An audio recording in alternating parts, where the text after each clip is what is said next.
And I just want to emphasize that empathy at the beginning, for me, is something that I think is really what is the heartbeat of the project when you move forward. And a lot of times when you move forward into the iteration and prototyping and some of the design phases that you go through, you need to actually refocus back and see what the empathy was that actually got you started. So I had just finished designing this big MR scanner, and I was very proud. I think I had worked on this thing for probably about 2 years. So I went to see it in its actual environment in the hospital. So I was just running through this hospital to check out my new product that I had just finished, and ran in and was, with my baby, and I was just a proud papa. And I remember walking out and I was standing in the hallway, and this is kind of what I saw down the hallway. I saw this young family coming down the hallway, and I'm just standing in the hallway, and they're coming toward, and I can tell as they get closer, the little girl is weeping. And as they even get closer to me, I notice the father just leans down and just goes, "Remember, we've talked about this. You can be brave." And they turn to walk into the MR suite, and I kind of follow them in. And I still remember it like it was today, guys. I'm standing behind the little girl. She's probably about 7. And I'm looking into this environment that I was just standing in. I was just in there, in this environment, just, doing my happy dance, right? And she just freezes. And looking at her angle and just seeing in that same environment where I was just standing, I realized that this is something totally different. On the wall is that, horrible warning sticker. It's got the magnet and the big exclamation point. It's got that yellow and black tape, like on the thing, like, almost like a accident scene. Everything looks really kind of like beige. It's got this kind of weird colored flooring and, just kind of everything's bleached out. And then the room itself is kind of dark, and it kind of has those flickering fluorescent lights. And the machine itself that I designed basically looked like a brick with a hole in it. And then, of course, an MRI, for you folks that have had one, it is just a terrible noise. So the little girl just starts to really cry. I mean, she's just breaking down. And I can tell you guys, I'm standing behind and I see these parents. And for you guys that are parents, they're looking at each other.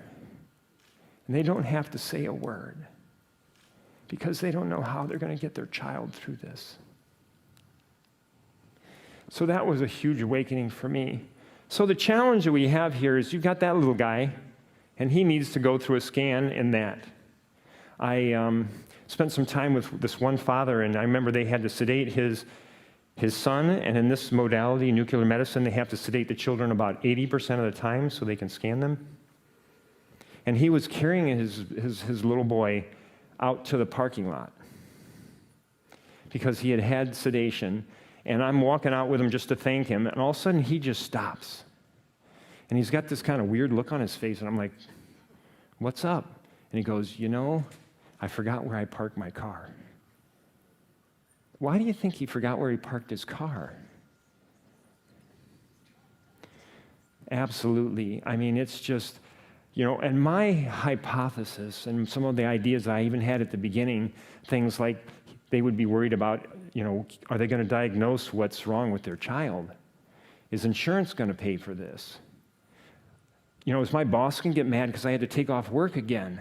All those things that I thought he would be worried about and the family would be worried about, their number one thing was, how am I going to get my child through this?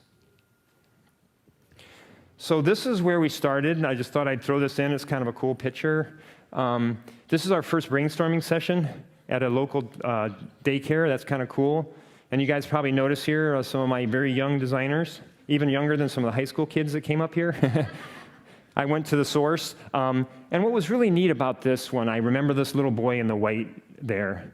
And he was actually had the crayons, and he was actually just sticking them in the cracks. He wasn't coloring like some of the other children that were down the way there. And I realized right off the bat when I was looking at this little boy and he's just sticking those crayons in the crack, that I had to learn more about some of the developmental stages of children and some of these things that would cause the anxiety for this, to see if I could make it better. What came very apparent to me, kind of in the middle of this, especially working with the kids, is what is 3 kitchen chairs and a blanket? Fort, castle, boat, shelter, truck, you name it. It's everything. And how long will they play with it? Forever. These are some of our pilot rooms. They're actually at the University of Pittsburgh, a UPMC hospital. And this one right here, this one actually is the same machine as you saw that was the stapler. We just worked a little bit on the design, softened it out. We have a ring now instead of that big clamp. But what's magical about this room is you got to imagine, these pictures don't really do it justice. You got to imagine when you go in there, there's this like light blue sky that's cascading down. We tickle all the senses. We have aromatherapy in there, and I believe in this one we have kind of a water scent that's kind of a nice, kind of a soothing scent. It has a little lavender in it, kind of relaxing to do that. We have, of course, some of the graphics. So on the back, you'll see there's a waterfall that cascades off the wall. It comes down underneath the scanner, and there's a koi pond that comes out below. And what's magical about this part is the rocks that are the border actually come, and they come down the room, and they go out the hallway. And what's so cute is you'll see the little boys and girls, and they're going like this. They're walking on the stones, right? They're coming into the room. And they're looking back, and they're going, Dad, Mom, you got to get on the rocks. And they're coming into the room. 3 chairs and a blanket, right? They're in this special mode. They come into this room, guys, and the table actually lowers down into the water. Looks like it lowers down into the water, and it's a hollowed-out canoe. So there's a reason this hollowed-out log that they're laying on their back, and then they tell them, this is kind of like a boat, and you need to hold still. It's real important so you don't rock the boat. And this is the magic. If you really hold still, the fish will start jumping over the top of you. And these kids are like statues. They're frozen.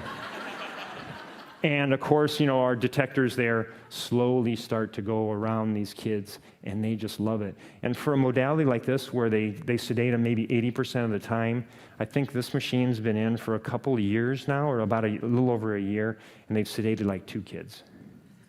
Like 0.0 something.